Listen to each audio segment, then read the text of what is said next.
výsledek bude bylo předělat, a možná taky ne, takže omluvte, příště to bude určitě lepší. Mám mluvit vlastně o příležitostech k inovacím v České republice, jak to funguje, kde vlastně jsou ty příklady dobré praxe a co zase příliš nefunguje. Takže vám tady vlastně představím takový projekt, který dlouhodobě u nás běží na centru a ten se zabývá vlastně hodnocením regionálního udržitelného rozvoje z hlediska aktérů, vlastně z hlediska toho sociálního backgroundu, z hlediska toho, jak lidé mezi sebou komunikují a kde případně můžou být nějaké překážky nebo konflikty nebo prostě něco, co brání tomu, že vlastně ty myšlenky a vize se prosazují do reálného života. Takže to hodnotíme právě z tohoto pohledu sociálního, z pohledu sociálního kapitálu. Děláme to tak, že jsme si vytvořili nějakou zásobárnu případových studií z České republiky a kromě toho i ze zahraničí. Já vám pak ukážu, kde máme shromážděné. My máme ve zvyku vlastně všechny ty naše zdroje publikovat formou Open Education Resources, takže vlastně jsou všechny na webu a to vám potom ukážu, kde je možné dohledat a tak dále. Jak už jsem říkala, ty případové studie právě shromažďujeme z hlediska toho, že na nich zkoušíme takovou novou metodiku, kterou vyvíjíme, jmenuje se metodika analýzy aktérů. Je to vlastně převzatá metodika ze zahraničí, přinesli nám sem kolegové z univerzity v Edinburghu a používali jsme ji v rámci letní školy ze studenty, takže ta metodika není nějak náročná, existuje na to velmi jednoduchý manuál a docela hezky se tím právě hodnotí ten potenciál toho regionu, jak se může rozvíjet a tak. Tohle je takový jakoby schéma, jak to funguje. Vlastně ta metodika je založená na kvalitativních metodách zkoumání, kdy vlastně člověk je v přímém kontaktu s tou realitou, zabývá se takovými věcmi, které prostě v takovém tom obecném globálním pohledu nejsou příliš viditelné, takže tam hraje roli kontext, ty místní podmínky, ty specifika, nejenom takové ty obecné vzorce ekonomické nebo nějaké a tak dále.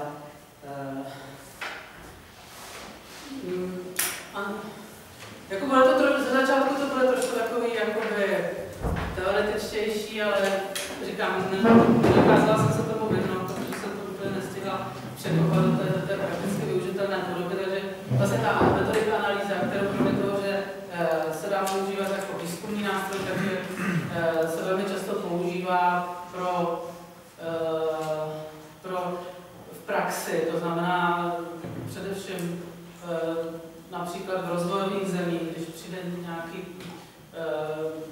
nějaká nadace, která chce uskutečnit nějaký projekt, jak pozvednout místní region v rozvojové zemi, tak se tam musí nejdřív ošahat ty místní lidi, místní komunity, místní skupiny, jestli jsou dobré podmínky pro ten projekt, nebo třeba zase nějaké horší, kdo případně by mohl zablokovat tu realizaci a tak dále. Takže vlastně je to velmi takový praktický nástroj, má spoustu praktických právě kroků a postupů a cílem je vlastně, aby když se realizuje někde nějaký projekt nebo něco takového, tak aby někdo jako nezůstal takhle stát opodál a nebyl prostě z toho jednání vyloučen.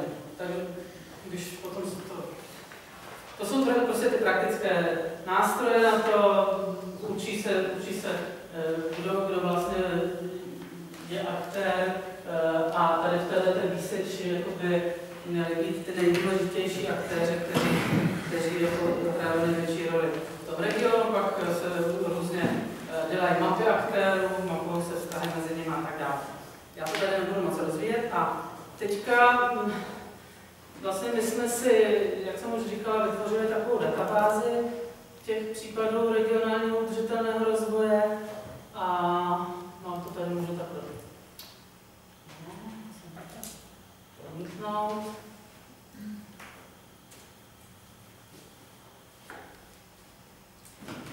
Tady tohleto vlastně takhle to vypadá. To jsou naše příklady. Mám jich tady shromážděno zatím málo, ale to, co jsem vlastně ukazovala předtím, to je formulář, takže to je taková osnova vlastně, jak ty příklady zpracovávat. A podle této osnovy jsou vlastně všechny zpracované, takže jsou do určitý míry srovnatelný a doufám, že tam prostě budou přibývat dále další příklady, takže jsou to jakoby, když se podíváte, o jaké případy se jedná, tak vlastně shromažďovali jsme příklady buď jakoby dobré praxe, nebo toho, jak vlastně ten region je možný pozvednout nějakým projektem, nějakou aktivitou, ale kromě toho jsme taky shromažďovali příklady negativní, to znamená, nám se právě jednalo o to, jak spolu ty jednotliví aktéři vycházejí a z tohoto hlediska asi existuje docela hodně příkladů, jak to nefunguje v České republice, protože vlastně v té oblasti ty komunikace problematiky buď ochrany přírody nebo vlastně přírodních zdrojů, tak tady existuje spousta příkladů, kde prostě se není schopné lidi dohodnout na nějakém společném řešení a vlastně ta situace je zablokovaná na dlouhá léta. Tak to jsou jenom takové ukázky, jaké příklady tam máme. Vycházeli jsme třeba i ze zahraničních zdrojů informací o tom, jakým způsobem se místní komunity dohadovaly o vlcích, co s nimi, tedy jestli je vyvražďovat, nebo jakým způsobem s nima nakládat. A náš takový vlajkový případ, na kterém jsme další dobu pracovali, vlastně byl příklad ze severočeského kraje. Nazvali jsme to kauza zámku Jezeří, protože zámek Jezeří je takový pěkný, vlastně barokní zámek, který jakoby v důsledku těžby hnědého uhlí se ocitl v podstatě v izolaci za komunistického režimu, byl skoro totálně devastován. Podařilo se ho zachránit partě takových nadšenců, vlastně byli to nějaký aktivisti, založili nějaký spolek v rámci hnutí Brontosaurus a hledali si různé cestičky, jak vlastně přesvědčit ty místní správní orgány, aby ten zámek zůstal zachován, takže se jim to podařilo, jak si zabránit jeho likvidaci. Přežil rok 90, po roce 90 se začal mírně rozvíjet, ale v současné době opět zase tam samozřejmě probíhají ty diskuze o tom, zdali rozšiřovat ty doly nebo nerozšiřovat, takže je ohrožený zase znovu. Takže jakoby, ten zámek je takový trošku jakoby symbolem toho kraje, protože pokud byste se podívali na tu jeho historii, tak jako krásně vidíte, jak třeba na začátku minulého století to bylo prostě kulturní centrum kraje, kde se shromažďovaly různé aktivity hudební a tak dále. Vlastně i to hospodářství nějakým způsobem se soustředovalo kolem toho aktivit toho zámku a podobně. A postupně prostě za války třeba tam bylo sídlo nejdřív nějakých německých jednotek, ale potom se to stalo v podstatě prominentní vězení pro takové prominentní válečné vězně. Pak jako za komunismu zase tam jako fungovala nějakou dobu armáda, totálně to tam zdevastovali. Vlastně úplně se na tom zámku krásně ta historie toho kraje dá sledovat a je tam umocnily všechny ty vlivy, které, nebo ty historické události, které v té době probíhaly. No a my jsme jakoby, samozřejmě jsme se soustředili na tu problematiku těžby toho uhlí, protože ta v současné době hraje jakoby největší roli, ovlivňuje ten region jako celek.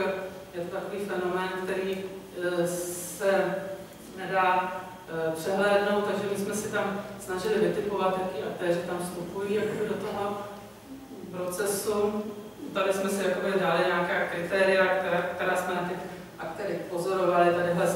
My jsme to dělali tady s těma německými studentama, takže část těch slajdů je v angličtině, protože jsme s nimi komunikovali anglicky, takže vlastně tady prostě to je taková přehled toho, jak ty aktéři, kteří tam byli, jak vidíte, jsou tam ty těžební společnosti, nějaké nevládní organizace, místní správa, místní nějaké podnikatele a tak dále. A my jsme se analyzovali, zkoušeli jsme, jak tam v tom regionu fungují, a potom jsme se snažili, tady ta pravá část obrázku, tak jsme si to s těmi studenty malovali, jak vlastně spolu ty jednotliví aktéři komunikují.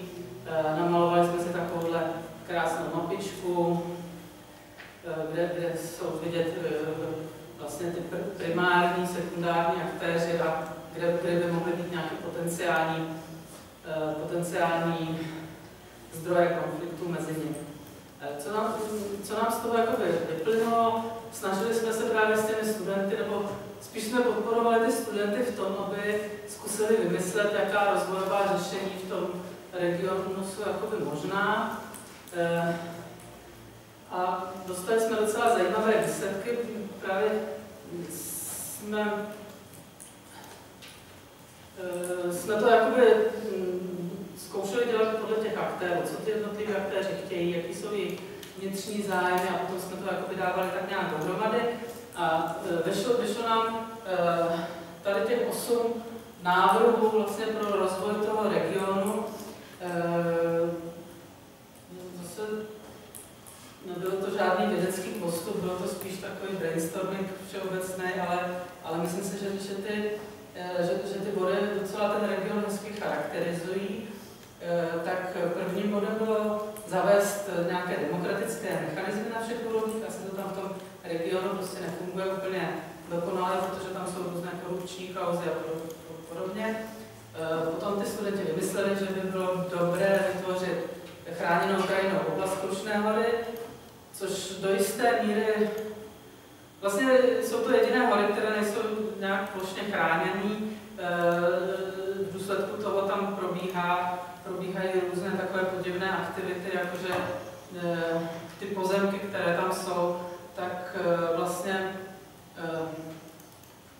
pozemky v Krušných horách sloužily jakoby náhrada za restituované pozemky, které už nebylo možné vrátit původním majitelům. Takže dost často vlastně těm majitelům nějakého pozemku někde jinde se vrátily ty pozemky v Krušných horách, pak to tam skoupili nějaký lidi a teď tam jako za levné peníze a teď se tam staví třeba ty větrné elektrárny a nebezpečí, že prostě třeba celé Krušné hory budou pokryté větrnými elektrárny, takže takovýmto aktivitám by možná to chákalo zabránilo, přitáhlo by to tam určitě turisty a zájem o ten region. Jako dalším faktorem, který ty zvláště němečtí studenti, kteří měli do toho regionu trošku větší odstup, tak viděli jako velmi důležitý, to je právě to posilování regionální identity. My jsme jim tam vysvětlili, jaká je historie toho regionu, že vlastně v tom regionu došlo k několika vlnám migrací, kdy prostě to německé obyvatelstvo bylo třeba po té druhé světové válce jako do značné míry vyhnáno. Přišli tam lidé, kteří vlastně vůbec neměli s tím regionem žádné sepětí, neměli žádné místní kořeny. Vlastně jediným jejich zájmem bylo nějakým způsobem z toho vytěžit maximum a poté vlastně i během války, za toho totalitního režimu. Potom vlastně ten region byl takovým obětním beránkem celé republiky, protože tam jsou právě ty výjimečné příležitosti pro rozvoj průmyslu, jsou tam zdroje minerálů, hnědé uhlí, takže vlastně tam se soustředil těžký průmysl, nejdřív vlastně pro tu velkoněmeckou říši, potom pro ten celý východní blok socialistických zemí a v podstatě předpokládalo se, že lidi tam budou chodit jenom spát a bude taková noclehárna a výrobna té celé republiky. No potom si všimli, že tady na tom obrázku je krásně vidět, že vlastně všude v dalších regionech Česka jsou nějaké regionální výrobky, nějaké značky, nějaké prostě něco, kdo ty drobní podnikatelé se snaží jakoby na základě těch místních tradic vyrobit něco specifického a zvláštního a tady vlastně v celých Krušných horách není vůbec nic. No potom říkali, že chybí dialog samozřejmě, chybí nějaká společná dohoda o tom, jak by to území mělo vypadat, aby vlastně sloužilo lidem, chybí spolupráce, no a inovace právě zmiňovaly v té souvislosti, že by tam měly být nějaké třeba, že tam sice univerzita v Ústí nad Labem, ale měla by ta univerzita daleko víc třeba sloužit těm místním potřebám a rozvíjet ten místní potenciál, než ho rozvíjí. Takže tady asi trošku jenom tak proskáču. To, co máme v té naší databázi, to jsou, nebo ještě další zdroje, které vám pak ukážu, to je prostě to, že v České republice se dost často vlastně lidé mezi sebou nejsou schopni vůbec dohodnout na základních východiscích. Kauzu Tuchovyšle můžete najít v našem časopise Ligovika a je to vlastně velmi zajímavý případ toho, jak právě v tom severočeském regionu spousta těch obcí byla kvůli těžbě uhlí zlikvidovaná a tady právě nějaká paní dneska už tedy z fakulty kulturologie sledovala ty osudy těch lidí, kteří byli přesídleni a museli se usadit v nějakém panelovém sídlišti, tak jako sledovala potom, jak mezi nimi se rozvíjely ty vztahy. Kauzu Šumava všichni známe. Nádrž Orlík, tam zase bylo potřeba dosáhnout nějaké dohody ohledně toho, jak například hnojit pole, protože ten Orlík samozřejmě velmi trpí tím, že jsou tam splachovány ty hnojiva z těch polí a rozvíjí se tam sinice. Soutok Moravy a Dyje pojednával o tom, jak neúspěšně se tady snaží vytvořit nějakou národní přírodní rezervaci nebo národní park na soutoku. A zajímavé tady z těch právě neúspěšných případů, když jsme tak nějak porovnávali a snažili se z toho odvodit nějaké poučení, tak prostě zjistili jsme, že tam fungují většinou nějaké silné ekonomické zájmy. Ať už tedy se týkají nějakého vlastně podnikatelského záměru, ale velkého, to bylo třeba v té Mostecké pánvi, kde samozřejmě ty společnosti těžební fungují, nebo třeba menší, to byla ta kauza na plachtě, to jsem si neukazovala. Ale můžete si ji samozřejmě přečíst Endigovice. Ale tam to veřejnost obhájila, to vlastně zachránila. Jo, vlastně to mám potom v těch úspěšných. No, ale tak prostě v případech, kdy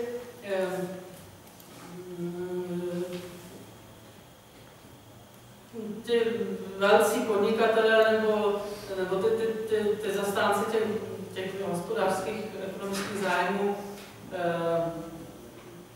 chtějí jakoby prosadit ty svoje zájmy, tak dost často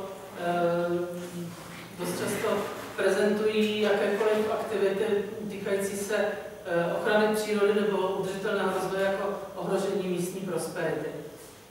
To je dobře vidět například na té kauze Šumava. Můžu píšu něco? Dokument Planeta Bizon právě hovoří ukazuje o tom, že vlastně na to obhájení těch ekonomických zájmů na Šumavě, podobně,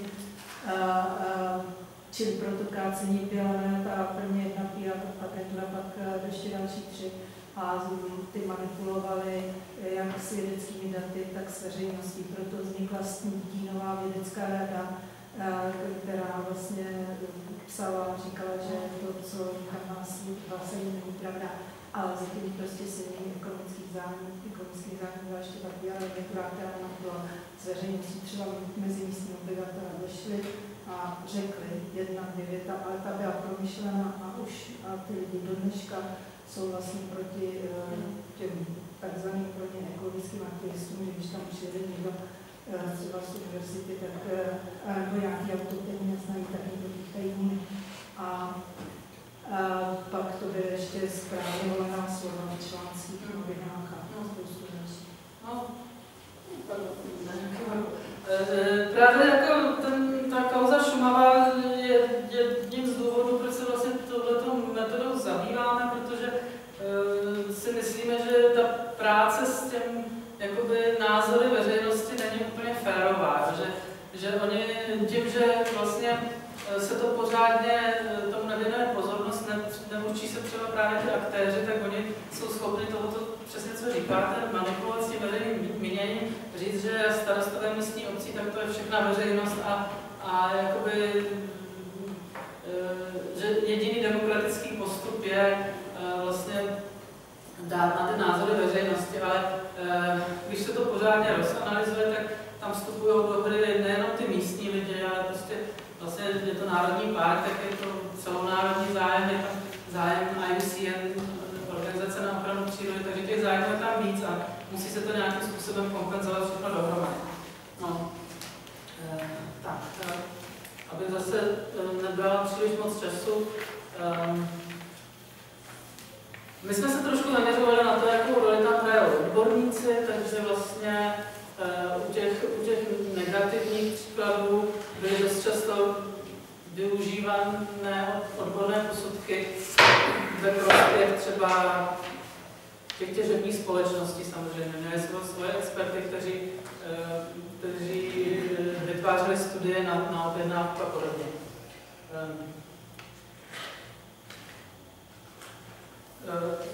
Důležité je, že vlastně ten neúspěch byl taky založen trošku na tom, že nebyla formulovaná vize rozvoje, že je důležité si nejdřív říct, vlastně, kam to má směřovat, dohodnout se na tom a potom nějakým způsobem se snažit dělat praktické kroky. Pokud proti sobě postavíme jenom 2 stávající koncepce, třeba ochranu přírody versus prostě business as usual, rozvoj těch tradičních kolejích, tak prostě se spolu střetnou a zůstanou na svých pozicích. Když se usiluje o nějakou inovaci, tak se je naděje, že se to pohne trošku dále. Já to projedu trošku rychleji. Takže pokud bychom se jako měli říct, co se s tím dá dělat, tak zase si myslím, že je dobré se inspirovat zahraničí. Tady je právě příklad, který jsme publikovali v té envigrogice. Můžete si ho tam přečíst. Tahle ta případová studie je z oblasti Štýrského Volkanlandu. A to byl vlastně takový zapomenutý kraj v Rakousku, kde ty lidi vlastně neměli moc velké zdroje obživy. Byl to prostě venkovský region a v jisté fáze toho vývoje tam oni si všimli, že vlastně ty obyvatelé očekávají příchod nějakých velkých podnikatelů, prostě velkých podniků, kteří by je zaměstnali a kteří by jaksi tu prosperitu toho regionu nějakým způsobem podpořili. A oni to vlastně pojali nebo analyzovali to tím způsobem, že vlastně ta konzumní společnost vlastně jim nějakým způsobem sugerovala prostě model toho materiálního rozvoje jako jediný správný a jakoby uspokojující lidské potřeby, ale vlastně, když se na to hlouběji podíváte, tak vlastně to materiální rozvoj není úplně všechno, protože velmi často vlastně ty spotřební věci pouze zaplňují tu prázdnotu duchovní, která ty lidi prostě jsou frustrovaní z nějakého důvodu a snaží se to vykompenzovat prostě tím hromaděním předmětů. Takže oni si řekli, že vlastně to, co chybí tomu regionu, tak nejsou jakoby ty materiální věci, ale že jakoby základem toho rozvoje je právě jakoby ty lidi přesvědčit o tom, že má cenu neusilovat jenom o ty materiální věci, ale že má cenu usilovat především o to, aby ten život byl kvalitní i po té duchovní třeba stránce nebo něco takového. Takže se snaží přesvědčovat, že ten region má svoje specifika, že je unikátní z určitého pohledu, že se musí navazovat na ty místní jakoby, tradice. Řekla jsem proces invaluation, vlastně ty hodnoty místní měly být jakoby, tím důležitým prvkem, který je potom přivedl k tomu materiálnímu rozvoji. A vlastně popisovali z tohle hlediska jak ten proces transformace, kdy na začátku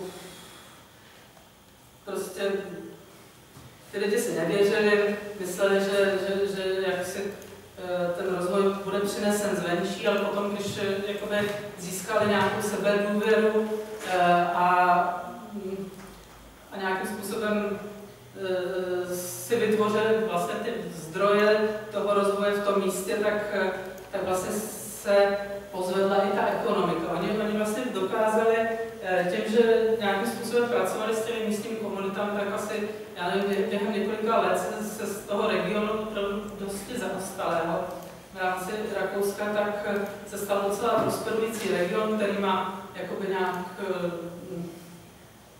samozřejmě tam míří turistické ruch, ale na základě toho, že oni tam mají velmi dobrou nějakou místní kuchyni a takovéhle věci.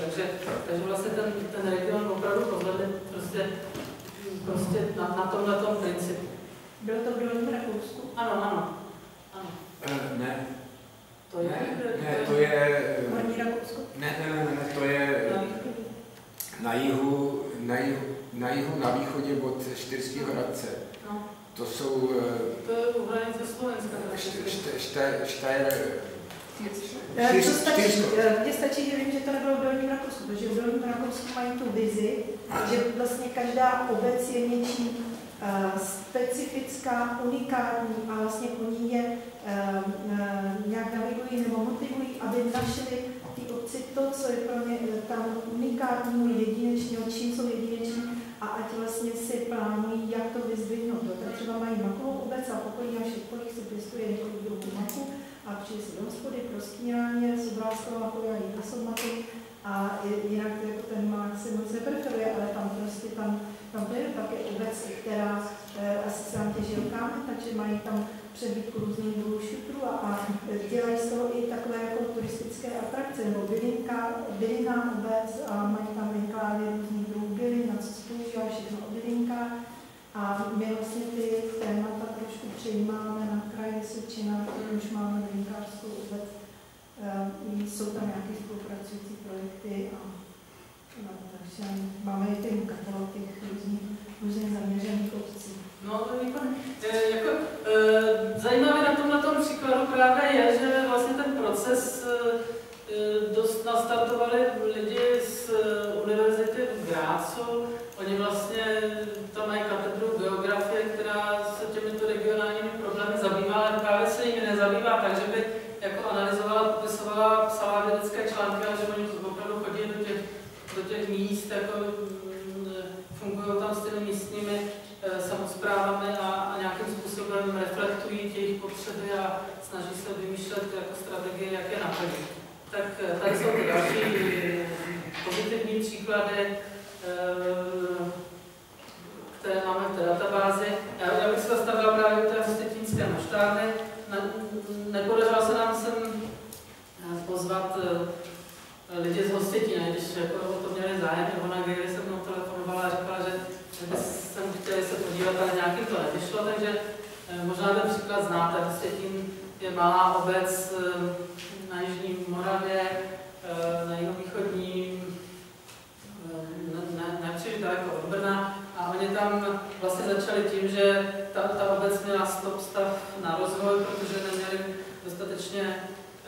dostatečnou čistírnu odpadních vod, tak prvním krokem bylo, že postavili čistírnu odpadních vod, ale postavili samozřejmě ekologicky. Druhým krokem bylo, že vznikl spolek vznikl spolek tradice Bílých Karpat a tam se právě soustředili Ekologický institut Veronika plus Ekologický institut Veronika je právě dobrý v tom, že má jako obrovskou síť kontaktů s experty, s ochranáři a s různými takovými lidmi, kteří vlastně přinášejí nápady a přinášejí nějakou expertízu, takže oni pak jako přemýšleli o tom, jak ten rozvoj v té obci podpořit.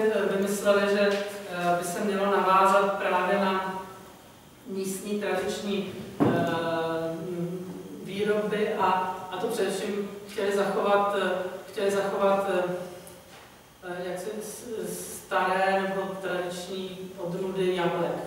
Nechtěli, aby jakoby zmizely, aby byly nahrazeny nějakými komerčními novými odrůdami, takže aby ty sady nebo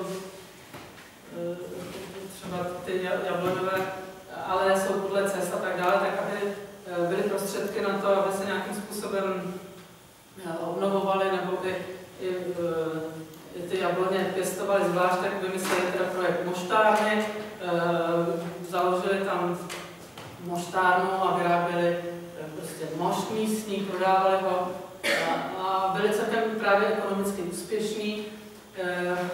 Když byste se podívali na ten článek, který popisuje právě tento projekt moštárny, tak tam najdete i nějaké ekonomické úvahy. Oni vlastně počítají nějaký index toho, do jaké vzdálenosti od toho místa, kde se vlastně ty finance nějakým způsobem investují, tak jak se jim vrací jakoby s ohledem na tu vzdálenost, takže jako zjistili, že v podstatě z tohoto pohledu ten region peníze, které investuje, tak zase nějakým způsobem do velké míry utrácí v tom přímém místě. Nebo, já nevím, to asi trošku špatně, ale to asi už nemám čas to rozvádět.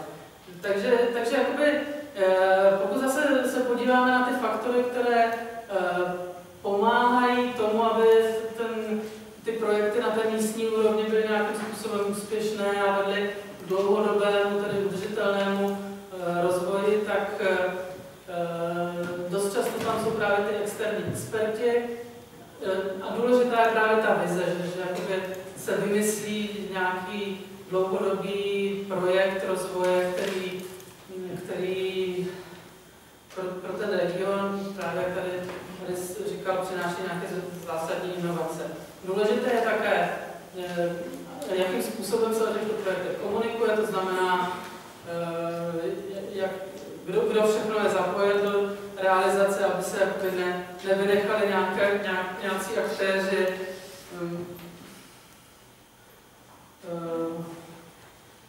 Tak, to je asi tak všechno. Samozřejmě důležité je také si umět hledat zdroje financování z projektů a tak dále. Tak já už to asi ukončím.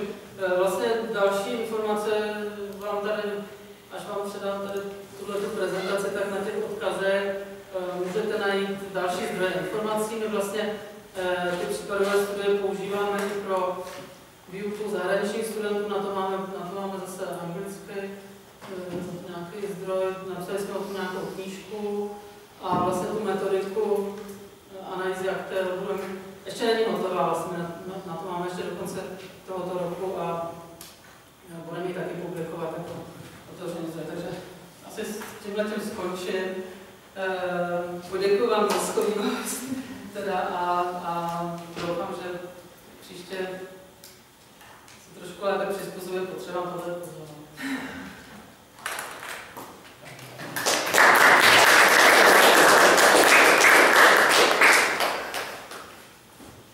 So, guys, do you want 10 minutes break or can we continue? How do you feel? Feel like continuing or feel like having break? Yes.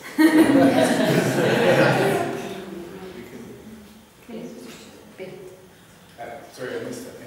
No, 10-minute break or not? no, well, No break. Okay. no break. They said no break. No break. Whatever.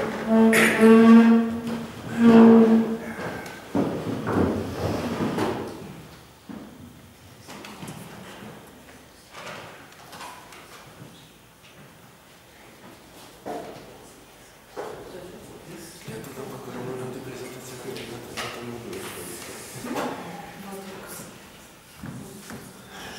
Je už na tomhle webu, že je to a ono to je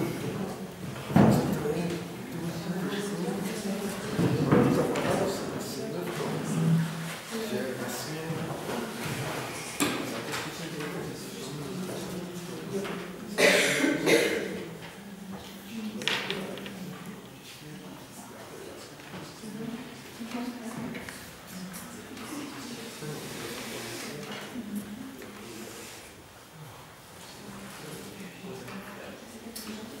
Okay. That was really interesting, from what I could understand. But later, you're going to get asked questions. It looks really good. I'm going to continue on this theme of the lone innovator. This is the second part of what I was talking about before lunch, about creativity and courage. In Norwegian, we talk about nyskaping, and that means making something new. Nyskaping. Yeah? And so this is about being a nyskap, basically. The people who do this, who make something new. And, you know, I warned you about how difficult it is going to be before lunch. Now I want to talk about how you actually can deal with that difficulty, with those challenges. And for me, this is, let me put it this way. When I had to write this lecture, I realized that it applied to me. And that I had even not realized what I was doing and that I had need to change how I think about some of these things. So for me, this is personally relevant, and I hope it will be relevant for you too. The word in Norwegian is mestringstrue, having mastery over yourself. In English, it's self-efficacy. What's the Czech version? Any ideas? Suggestions? I mean, look at each other, because I can't say yes or no. You know, having control over yourself. Něco jako sebedůvěra, ale spíš, že vy věříte sami v sobě, že to dokážete. Že prostě máte ten potenciál k tomu, abyste dosáhli těch svých vytyčených cílů. It's a lot easier to say self-efficacy. But yeah, okay, you sort of get the idea of where I might go. It's the ability to exercise control over events that affect our lives. And of course, most of this actually is control over ourselves. You know, I always say there's two things. There's what's happening, and there's my response to it. What do I have most access to? My response. Right? And in fact, when I don't have access to my response over it, that's when I use, that's when I drop it. You know? So it's a theory. It's a psychological theory created by a Canadian, bizarrely, named Albert Bandura. Yeah. He's still alive, just. Like all good Canadians, of course, he works in America. You can't become a famous Canadian unless you become a famous in America first, right? And it's a theory that explains how people become confident, how they begin to believe that they can actually do things, can be successful. And because it's a theory, it can be applied. It can be worked. And hopefully by the time I get to the end of this, you'll see that yourself, how you can work this. For a start, Bandura says, look, people who are successful were not born that way. They were babies. They learned it from there. How did they learn this? How did Henry Ford learn that he could revolutionize the automobile industry and be confident enough to do that? How did Wozniak and Jobs figure out that if we just keep doing this, we can create a whole new industry? When people are telling them they're crazy. They learned it. So Bandura, he does a lot of research, 15 years of research, talking to people, interviewing, thinking, writing, testing. And this is what he comes up with. He says, first of all, how do we learn that we can do things? He says there's 4 ways. Now think of children in this. First of all, we have what he calls mastery experiences. In other words, well, I could do that. I did that okay. I should be able to do this. We learn from our own experience, I didn't go to university until I was 39. I tell you what, I wasn't sure I'd be any good at it, or there's not much, room for truck drivers in the university. But, I took a couple of courses in the 1980s at night school just for, I never was going to go to university, you understand? Never. Most university professors are not most admirable people. And why would I want to, associate and have them have power over me? Oh my God, So in my mind, I was never going to go to university. So in the 1980s, I took a couple of night school courses, one in psychology, introductory psychology. But you know what? I kind of enjoyed it. I didn't care what marks I got, because I was never going to go to university. But I did okay. And I think I already hinted that I'm pretty terrible at mathematics. And I thought, I know. Why don't I? And science.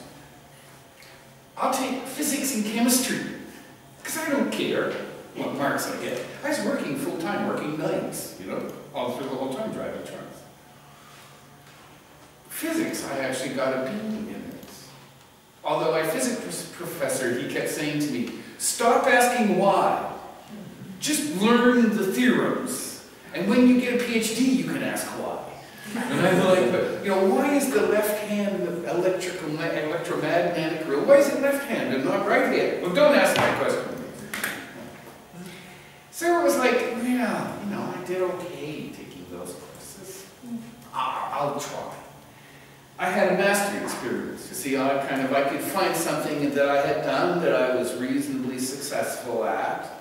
And I thought, okay, well, it's worth trying. So we don't even look, we just work from our own experience. I tried playing baseball and I seem to be quite good at it. Maybe I'll join a team. So we learn that we can do things, one, by looking at our own experience. Two, it's what Bandura calls vicarious experience. In other words, we look at somebody else. He can do it. You know, my best friend can do it. I should be able to do it too. You know, or my sister did it. Well, I can do it too. Yeah, we learn. I mean, I'm not talking about starting Apple computers here. I mean, I'm talking about when we're kids. You know, like, oh, my sister did that. You know, she made friends with the neighbors. Maybe I can make friends with the neighbors too. So we learn from looking at our own prior experiences. Oh, I was successful at that. We learn by looking at others.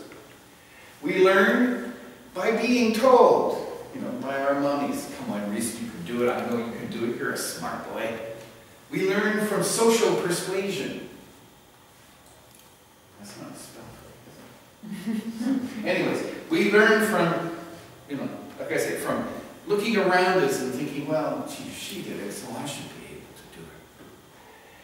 And we learn from, as Bandura calls it, self-monitoring. Now, you might not believe this, but when I was young, I was very shy. I would blush, you know, I'd turn red really easy. And I hated to be the focus of attention like this, you know, to have all these people looking at me. And my parents made me take a public speaking course when I was 12 years old. Ooh. Yeah. But you know, I wasn't the best in the class, but actually, you know, when I discovered, when I got going, I quite enjoyed the dynamic. It felt good. And you remember what I was saying about playing music in front of people. You know, self-monitoring. Now, those friends of mine who vomit before they go on stage, they self-monitor and they go, okay, that's done. Now I'm going to have a good time. If I did that, I'd go, oh God, you know, I want to go home. Self-monitoring, you know, we in a sense judge how we feel. If something is difficult and I hate it, I don't want to do it. Or we go, I did it. I mean, do you want to know something really sick? I learned that I like taking exams at university. I was in about my third year, and you know, final exams in the huge exam hall with 300 students, and you sit there at the desk and they say, okay, turn your paper over now. And I realized I felt like a downhill skier on the ski jump, you know, waiting for the gate to open. I was excited because I had got good marks, so I knew I could do it, sort of. But it wasn't just that I knew I could do it. I actually enjoyed doing it. It was kind of like almost, no, I wasn't excited, but you know what I mean. The feeling was positive when I monitored myself, not negative. I had learned a little bit. I knew I was going to do it. Okay, maybe I'd only get a B, not an A. But, you know, I knew the material. Okay, 2 hours. Let's go, you know? And I learned to enjoy the emotion, the feeling, the way my body, I was excited, like my body was excited, you know, like a skier would be, or that kind of thing. So through self-monitoring of my physiological and my emotional status, you know, I enjoy doing these things I haven't done before. And this goes on, of course, much wider in my life. One of the reasons I have so many stories is because I'm an old fart. But another reason why I have so many stories is I really like to do new things, and I like to do them, to learn to do them as good as a professional. So, you know, I was offered a job as a sous chef. You know, a sous chef, like in a kitchen. I was at my college, and we had a dining society, and we had a French hotelier chef, you know, Monsieur Latournique. And he hated the vegetarians, you know, the seed eaters, because for a French chef, meat is art, and vegetarians is an insult. And he was like, I want you to do the vegetarian. You can be sous chef. See, and I needed the money to pay for master's. So I said, okay, well, let's try. And what I learned, I mean, he taught me, you know, I'm a sous chef. I'm as good as, I could be hired as a sous chef, you know, at normal, you know. And I now have a food blog, and, you know, it's sort of a whole part of my life.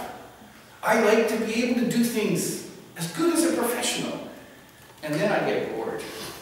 And let's try something else. Something else like that. Right? I've learned that I get a lot of pleasure out of that. It feels good. So now I'm not afraid to try something new because I've done a bunch of things like this. And it's all worked out. I mean, maybe it's not perfect, and maybe, you know, and I'm still poor, and, you know, all of those things, but okay. You know. I learned that it's something I really enjoy. And this is the key, is that word, I learned.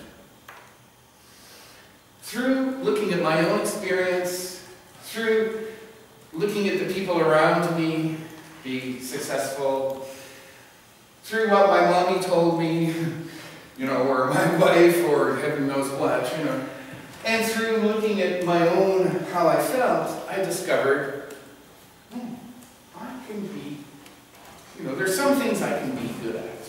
I can be successful. So, okay, if I could be good at, you know, doing a bachelor, they've offered me a master's. Should I do it, or should I go back to work? I'm sick and tired of being poor. I'll go back to church. Well, I did okay at the bachelor. Oh, I'll try the master's. You know. Finish the master's. Reese, do you want to do a PhD? The whole thing again, yeah? I learned that I could do certain things, even if I didn't really know what I was getting into. I knew that, as I like to say, when the going gets tough, the tough get intense.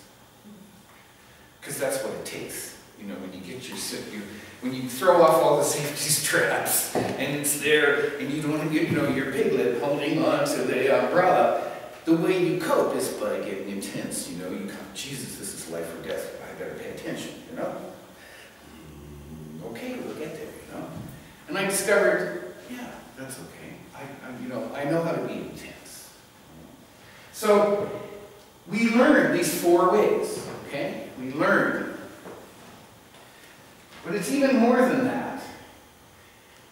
When we're doing it, there are 4 ways in which we do this inside of ourselves. The first is cognitive. That means thinking in your brain. Reasoning. Well, you know, I was successful at doing the bachelor and the prof seemed to like me. Well, okay, you know, it's a rational thing, isn't it? Logical. I'll try it. We do it through motivational. No, I hate being bored. I'll do anything, including being poor, rather than be bored. Okay, well, let's have a go at this then, because the last thing I want to do is work for the same person all the time.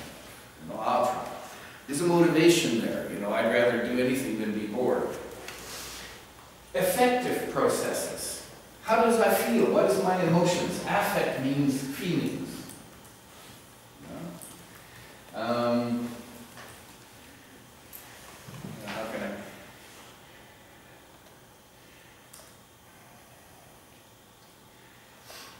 I'm on a ferry boat going between Vancouver and my home on Vancouver Island.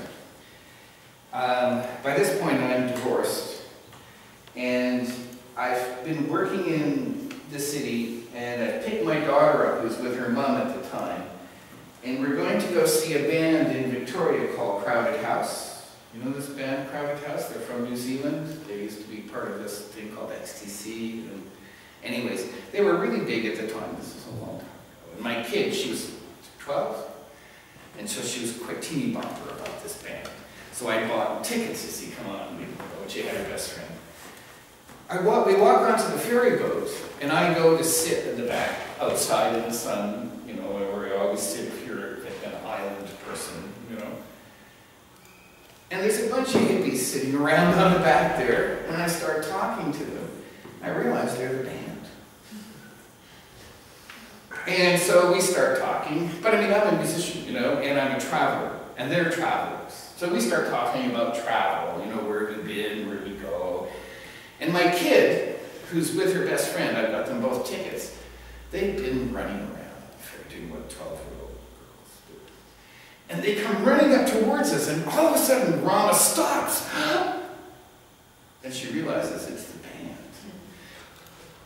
And I'm like, that's the same. And they're like, and they both start going completely goofy and crazy. And then they run away. Now, you know, how did I have the confidence to talk to these guys in this band? Well, you know, what the hell. You know, they put their trousers on one leg at a time.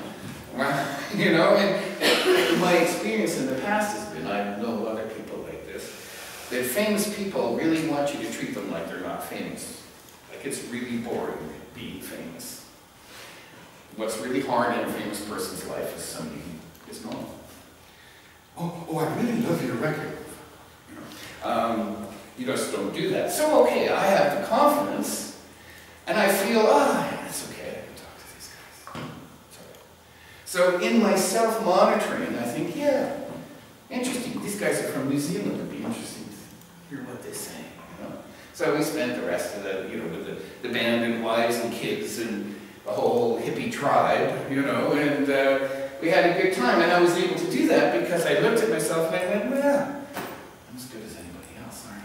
You know, I mean, aren't we all, you know, in that sense? So, okay, it's okay, you know. And the same with this idea of a selection process. We choose, after all. We choose, in fact. We choose what we fail at. Never mind what we're successful at. You know, and I tell myself I can't do mathematics and I can't do numbers and I can't do, and I have really got in trouble a couple of times because I believe that. You know, like with the income tax people. But then I went, you know, I know some really stupid business. There must be. Okay, you know, let's sit down with this. So this idea of, you know, self-confidence, self-mastery.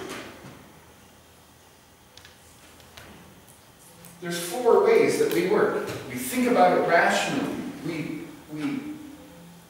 do things because we are motivated. We want something. We need something. We have to do something in our life like that, you know?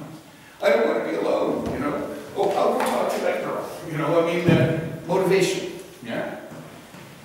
Emotion, feelings. We monitor it. We go, oh, yeah, I don't like that, you know? Or we go, yes, that's okay. I can handle it. And, of course, we choose. I mean, don't we all know people who will always choose to find a reason not to do something? A reason to step back. You know, maybe we can't see making that choice in ourselves, but we can see it in them. And of course, we're no different than they are. So you've got these 4 ways in which your self-confidence to start something and finish it the way, you know, we work it. Now here's just a little more detail, yeah? Cognitive is how we think about what we can do. The more we think we can do it, guess what? The more we can do it. Yeah. Why? Because we don't get in our own way. We don't spend all this time, I can't do it, I can't do it, I can't do it, I can't do it, I'm never going to be able to do this, oh my God, I'm terrible at this, oh no, no, no, no. Well, if you spend all of your time doing this, of course you won't do it, will you? No. Likewise, motivation. We motivate ourselves based on what we expect. Now, that in my book is a dirty word, expectations. We get into more trouble with expectations than almost anything else. But we can also do that positively. We can expect to be successful. We're thinking about outcomes, our personal ability, what it's going to feel like. Yeah? So, cognitive, motivational, affect, stress, arousal. Do you know, it's really interesting, stress. I mean, don't we all like to say, oh God, I'm so stressed. Psychologists who study stress have given a test of 100 life experiences which are stressful to hundreds of thousands of people. And they've had them rate them, you know, from 1 to 50. And what they do is they say there is positive stress and there is negative stress. So generally, most people rate getting married as one of the most stressful things in life. In the positive stress category. They rate getting divorced as one of the other most stressful things in the negative stress category. But the point is, oh, sorry. No, Auntie, no, don't update my hand. It's not. You can't live without stress. I mean, if you've ever done physical training, you know that what physical training is stressing your body until it hurts, and then your body grows stronger. So what does an athlete do? They then push that much harder until it hurts again, so their body grows stronger. We tend to often think about stress as something to be avoided, rather than a positive sign that we're growing and changing and making progress. Yeah. And then, of course, you know, this idea that we choose, you know. You know, negatively, I've always chosen to be really bad at, say, picking up girls. It hasn't seemed to be a problem in my life. However, I'm still bad at it. Because it's something I don't want to do. I don't want to be Mr. Smooth talking, hey, baby. No. So, okay, I don't go there. I choose that. And we do that across a whole range of things about our competence, positively and negatively. Now, this is what Bandura says. People who have a low sense of self-efficacy in a given part of life, because of course we have different levels of self-efficacy in different parts of our life. Like, you know, I haven't driven a truck since 1996, but I can guarantee you that I'll jump into a truck right now and I can drive it across Europe. However, filling out an income tax form, that's a whole other matter. I have no confidence in that. Well, no, that's not true. I've started to learn a little bit. But it's people who have a low sense of self-efficacy in a given domain, a given situation, they shy away from doing difficult things because they see it as a threat. Personally, I can't do that. I am going to fail. People who have a low sense, in other words, they didn't learn they could learn to do. People who have a low sense of efficacy have low aspirations, and particularly when they decide to go and do something, they have a low commitment to keeping on doing it until they achieve it. When they are faced with difficult things, all they focus on is their own weakness. Oh, I knew I'm terrible at filling out income tax forms. They focus on the obstacles and the horrible things that are going to happen instead of concentrating on actually doing it. This is people who haven't learned this kind of self-confidence, self-mastery. When they have a challenge, they back away. Oh, that's tough. And when they get knocked down, they're slow to get back up on their feet and do it again. Why? Because they believe they can't. Self-efficacy is about what you believe about yourself. It's not about what you can do. It's about what you believe you can't do. As he says here, because they think when they do a bad performance, it means that they're missing something. It doesn't require much failure for them to just give up.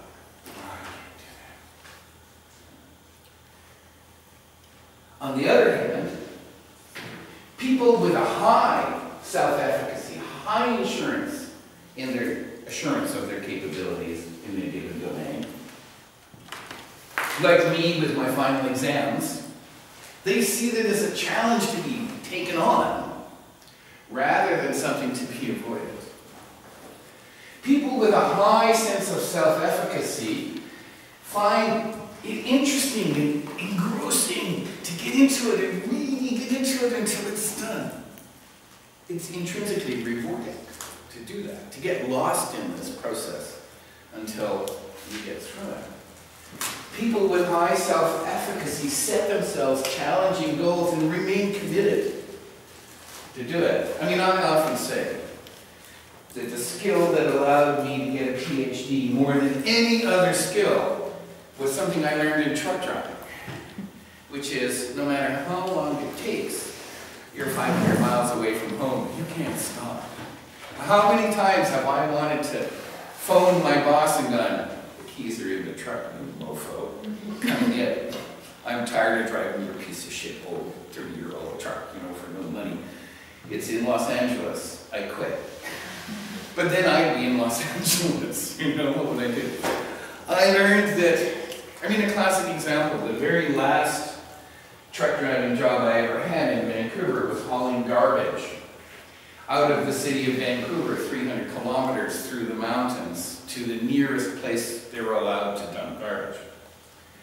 And it was a reasonably tough job.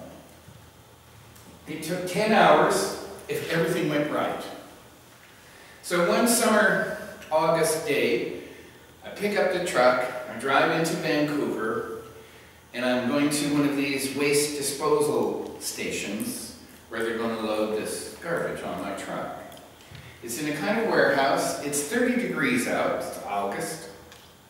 And you can imagine what a whole warehouse full of garbage is like. And as I turn through the warehouse, one of my airlines brakes for the brakes.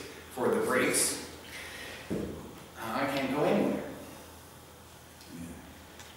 It's hot, it's smelly. I put on my overalls, I crawl under the truck, trying to figure out what's wrong. I see, though, it's the supplying air hose, okay. Oh, there's a spare hose here. But I don't have any tools. You know, by this point I'm black, filthy. I managed to find a wrench.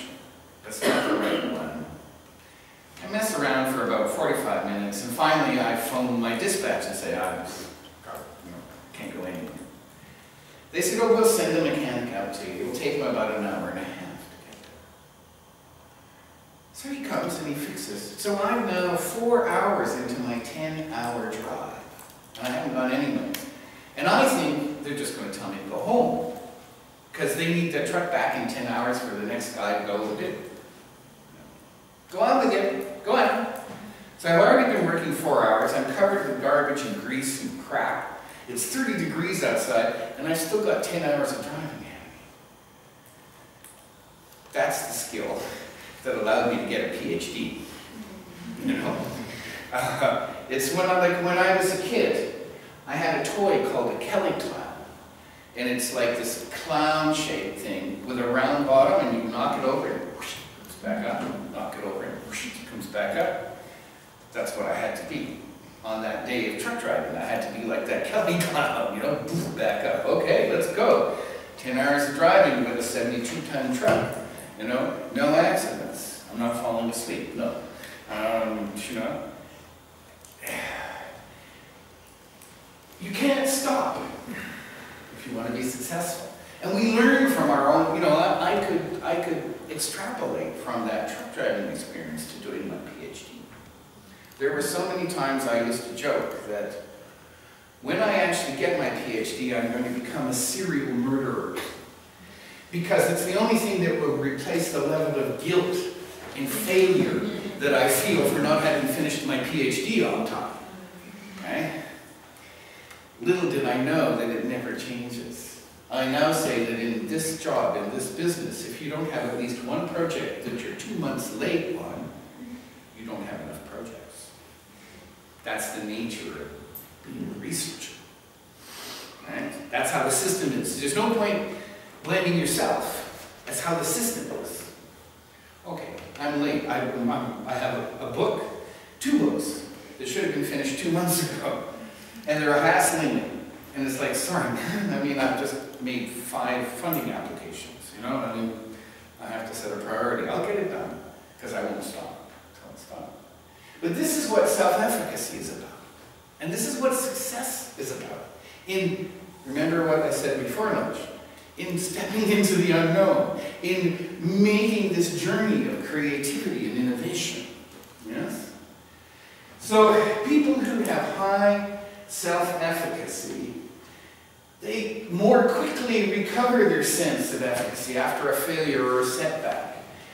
They basically, instead of saying, that didn't work, I am flawed, they go, that didn't work, I need to learn about that. I didn't know enough about it. I'll learn about it and I'll try it anyway. They approach threatening situations with the knowledge that eventually they can do it. Might not be the first time, but if I'm not going to stop, it doesn't matter if it's not the first time, does it? It's a bit like what I was saying about you have to apply for money 4 times before you get one. If you give up on the 3rd time, you ain't going to get nothing. Yeah? So this idea of self-efficacy, we have to decide, and can decide, which things we will cultivate, which we will grow in ourselves. We decide what we want to invest our efforts and resources in. And we decide how much hardship we're willing to take. You know, I used to say, when I was a truck driver, you know, being a truck driver was anyway, I don't know if it's like that now, it's been too long. But it ain't like working at the university, that's for sure. When I drove a truck for Esso while I was at university, we had one driver die every year in the 4 years I worked there. Lost their brakes, drove off of a hill. 1 year, I mean, it's pretty harsh when it happens. It's pretty such bad. And in a world like that, I am supremely confident, you know, about how tough I am. I may not be the best, and I certainly, you know, I'm not a fighter, but I sure know how to respond when it hurts. Get back up and you do it again. Back up and you do it again. And that's what I think being tough is about. It's not about beating somebody else. It's about winning with yourself. About deciding, no, I'm not going to let it stop me. I don't care. You can knock me down, but I'll get right back up again. And I'll get back up one more time than you knock me down. Now, of course, there are only certain things I'm going to decide to do that for. There's other things I'm going to say, forget it, man, that's not worth it, you know. But this is this whole idea of self-efficacy. In each part of our lives, we actually subconsciously make these choices. The challenge for you, me, for us, is to make the choices consciously, to be aware. That's what's going on. And if you're aware, you have that much more control. And if you're an innovator, and you're making something that's never been done before, and everybody says you're stupid, and you go to do something, and it's hard, and that part doesn't work, what do you choose to do? Give up? Or go, I need to learn about that. We'll have to try. So this idea of self-efficacy is really important. And I really like this here. Realists, he uses this word realists quite negatively. Realists are people who give up. They say, oh, I can't do anything about this. You know, you can't fight City Hall. Right? Come on, get real. Right?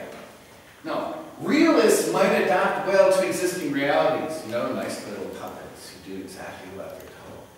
But those with a tenacious self-efficacy are the ones who are likely to actually change that reality, to make something new.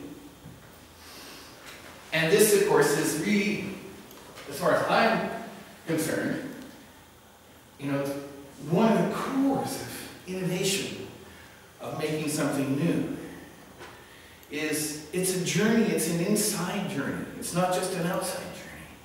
You will be changed by the process of being part of it.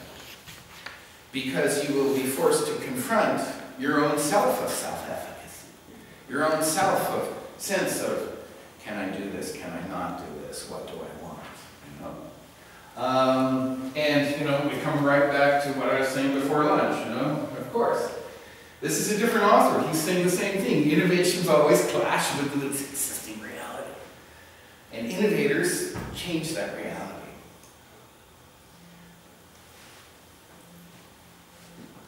Bandura, I love it. I mean, you know, are you going to accept it? Or are you going to try and do something about it? That's what niche problem is. That's what innovation is about. That's what entrepreneurs are. Now, one of the reasons, you know, why a lot of these kind of famous entrepreneurs like Steve Jobs, I mean, God's sakes, only buy pirated copies of the guy's books, please. But, you know, you read this and the guy's a weirdo. I mean, it's why I don't own anything Apple. I find it really offensive, Apple's whole thing. I mean, they're so good, but I still hate that wanting to control me, the customer. You know, it pisses me off. You know? But, you know, these great innovators, they are quite weird people very often. Because they've been on an inner journey that most people turn away from. So, you know, no surprise. One rarely finds realists in the ranks of innovators and great achievers. Now, here he is, Mr. Bandura. He has a website. It's at the University of Kentucky. And if you want to find out more about this, I really would recommend taking a look at it. It's really great stuff to go through. It's straightforward, it's simple, it's not a high psychological theory, it's, you know, direct for people. And I think it's really well worth taking a look at and spending some time. And of course, you can write this down, but you also, these presentations will be in the Moodle pages. So you can, you know, 6 months from now, when your rural goat dairy business comes up against officials who are trying to stop you from making cheese out of unpasteurized goat milk, and you're thinking, oh, I'll never be through this. Remember this lecture, you know, and thinking, well, maybe I'll take another look at this and see if there's any help there. That's why it's in the Moodle. Does that work? Does that make sense to you? You know, I mean, of course I'm telling the story, so I'm simplifying. You know, every one of us has an individual dream. And different parts of it are going to be harder for each of us than they are for others of us. But if you want to, you know, if you want to be a puppet, do that. I mean, that's great. You know, sometimes I think we were talking couriers. One of my best buddies in 1981, I was driving for this courier company, driving the big trucks.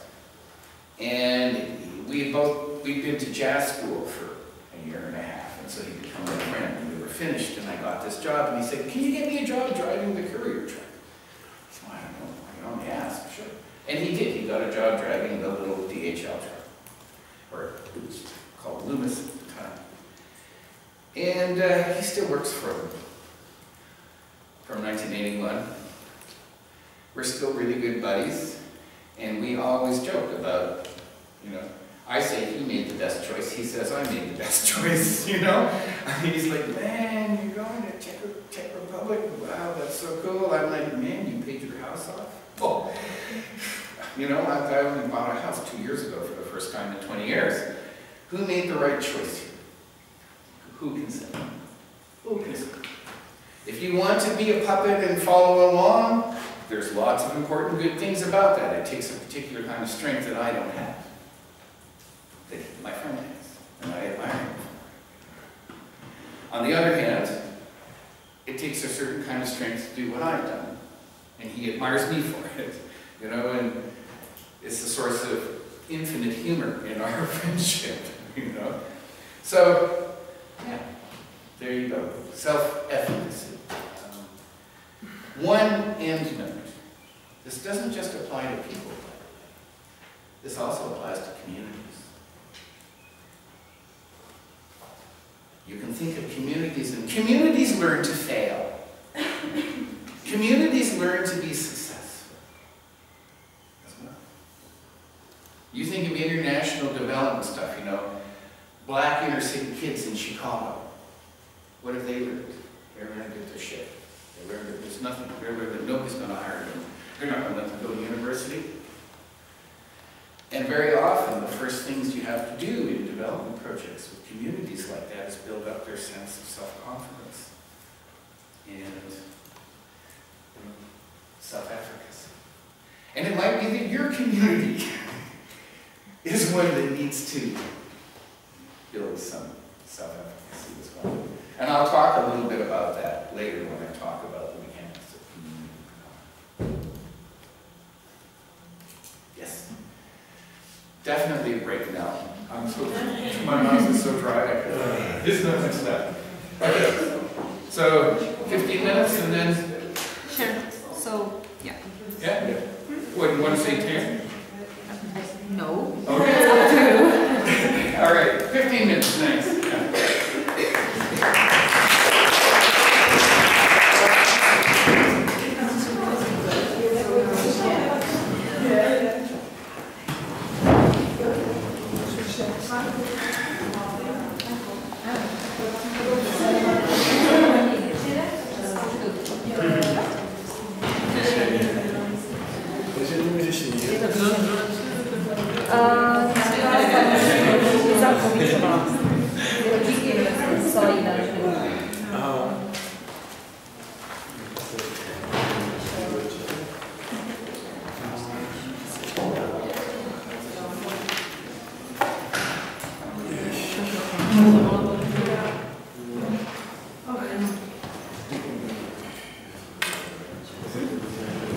So you have one more presentation and that's it for today. The rural community enterprise. Am I right? Yeah, it's going to actually be about social enterprise. Right. But that's because I talked, remember, about how rural enterprises can be all those things. Good evening. Do you think that we will have time to go through the experiencing?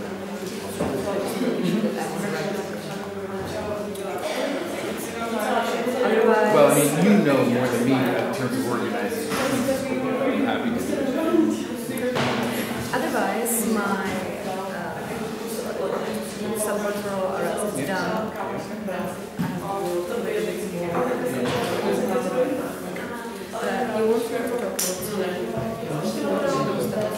The alternatives. And particularly, I'll talk about this tomorrow, with this 80-20 of small farms can't participate in big agriculture. But 80% of farms are small. For the guys who are already $1 million farmers, it doesn't matter. But for the majority of farmers, this stuff.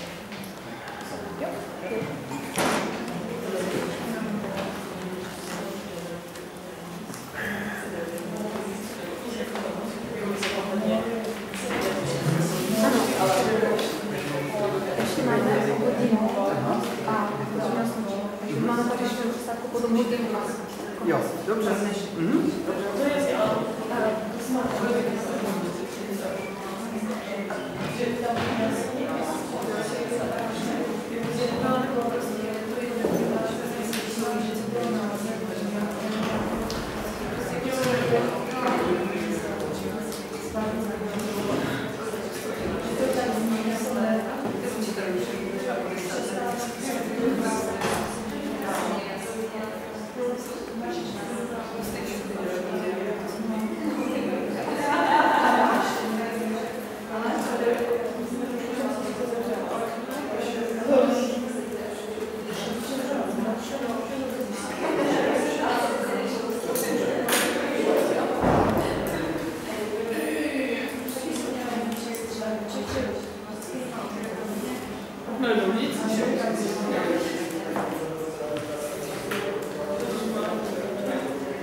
Musíš mi říct,